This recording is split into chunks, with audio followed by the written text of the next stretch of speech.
Hi everyone, I am Rebecca from ChemKnits and welcome to the recap of the October 2018 ChemKnits Dialogue.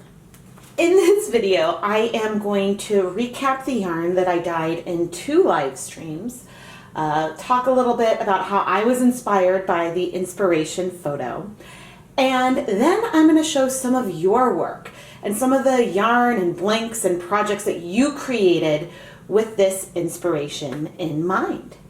The October 2018 photo I selected is one of a stunning gradient tree where we see that the leaves have started to change from the dark green to yellow, orange, and red towards the tips.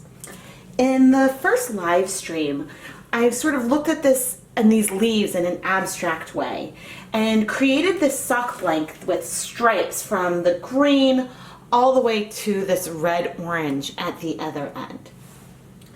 These sock blanks are double-stranded sock blanks from Knit Picks. They are the Stroll fingering yarn base, 75% superwash merino, 25% nylon. If you would like to learn more about them, there is an affiliate link in the video description. And what I really like about these blanks are, 1, they absorb color beautifully. And 2, when you unravel them, you will end up with 2 identical 50-gram skeins of sock yarn. So then if you want to make a symmetrical product or matching socks or whatever, you can do that with ease. And using these blanks makes it extremely easy to create some kind of gradient. I used the Wilton Colorite Color Performance System, food coloring system, to dye all of this yarn. And you can also find an affiliate link to that in the video description. I used the same colors that I had created in this first live stream in the second live stream, with one exception. I also created some blue. As many of you had pointed out, the inspiration photo also has this brilliant, vibrant blue sky with a few cloudy wisps. And I decided to sort of paint these branches in an abstract way. And it almost looks a little bit like a heat map or something, where again, we've got these gradients from the dark green, the lime green, through this reddish orange, but then we have these points of blue. And so the first blank is very much a gradient, and you can see that clearly how the colors might progress with some flecks of the other colors throughout. This is also a gradient where we will get more and more blue throughout and less green, but I think overall it is going to be more subtle. If we look at the reverse side of the blanks, you can see that we got reasonable color penetration in both cases. With the first blank, because there's so much negative space on both sides, we are going to have some speckles and splotches, which I think is going to look awesome. There is going to be some speckling on here as well because of uneven absorption of some colors throughout, but also because of the short sections of color that we see in here. In particular, with the blue, quote, sky, I alternated between a deeper and lighter blue, leaving some white in between intentionally, hoping to not have it be just like a solid blue, but to have there still be some variation in that section. I'm going to now go and unravel these blanks so we can take a look at the gradients and the yarn themselves.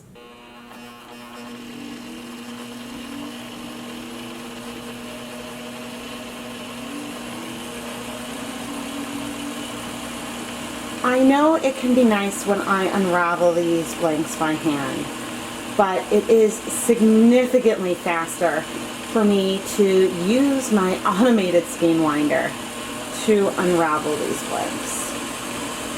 And this is another reason why I love the commercial blanks from Knit Picks, because it is so easy for me to turn this from one skein into 2. Here is the first blank on the Nitty Knotty, and you can see that we've got this lovely gradient of speckles, starting with the greens, progressing through the more lime greens, and then ending up in this reddish orange, all with a white backdrop. I think that this, of the two skeins, this is the yarn that is easier to visualize just while it was in the blank form, because it was clearly drawn as a gradient. And you can see when you unravel the blanks, you do end up with some crimped yarn, because they have obviously been blocked by just being wet and then dried again. So once I am done with this video, I am going to go soak all 4 skeins of yarn in some plain tap water to help relax this crimp. The second skein is clearly a gradient as well, and even wound tightly on the skein winder, you can still see that from seeing the orange and reds and seeing the blue on the inside of the skein. I think as far as the gradient goes, this one is a lot more subtle. It's a variegated gradient where there is a lot of variegated nature to the yarn throughout the whole skein, but there is still, it's definitely asymmetric with more of one color on one end than the other. And so with this kind of yarn and having 2 skeins of it, there are just so many possibilities.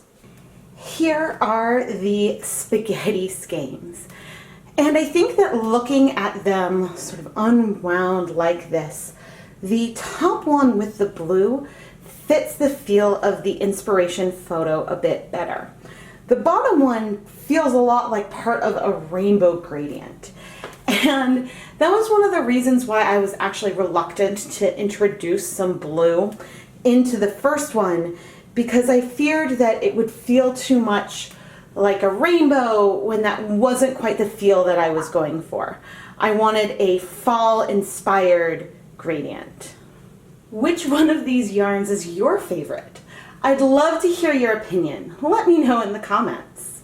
And now that I have shown you my interpretation of this inspiration photo, I want to show some of your interpretations.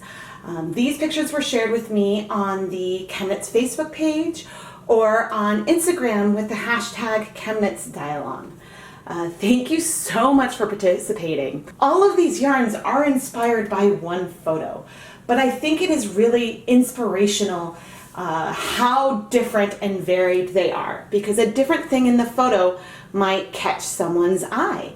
You might look at the sky with a hint of the leaves, or even the sidewalk or truck in the background. Or you might take in the picture as a whole and want to explore that in your own way. Stay tuned for the 15th of November when I will share the next Dialog photo, and we can have some more fun as a community creating some beautiful colors together.